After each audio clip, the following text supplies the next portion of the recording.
ইটো দিশে এগুলার কালচার বা নিয়ম তোমরা যাই কবা পারেন, এটাও আমরা দিশে এগুলা করে থাকি। এটার নাম হচ্ছে আয়কল।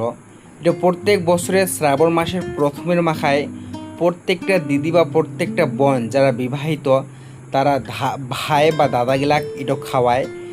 আয় আর কলো মানিক কলো দিয়ে বান্টি এটা খাওয়া হয়, একবার সোজা হাতত একবার উল্টা হাতত করে খাওয়া হয়।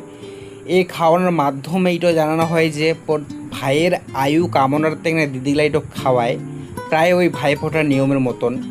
আর দিদিগুলা যে মায়ের মতন ইটো তার প্রমাণ, কারণ প্রত্যেকটা দিদি চায় যাতে মোর ভাইগুলা অনেক দিন ধরে বাঁচুক এবং সুখে থাকুক। এটা তার বড্ড একটা উদাহরণ। তো মোর যেহেতু 3টা দিদি, তো মোর তো আয়ু একদম 3 গুণ বাড়ায় দিয়া। এটাও মোর প্রত্যেক বছরে খাওয়া দাওয়া হয়, কিন্তু প্রত্যেক বছরে তো ধুমধাম করে খাওয়া সম্ভব নয়। তো এবছর করে শর্টকাট মানে যত সংক্ষেপে নিয়ম রক্ষা একটা যে ব্যাপার। তো তোমরা কে কে আয়কলো খায়ান এবং কে কে আয়কলো খিলেন অবশ্য কমেন্টও জানাও।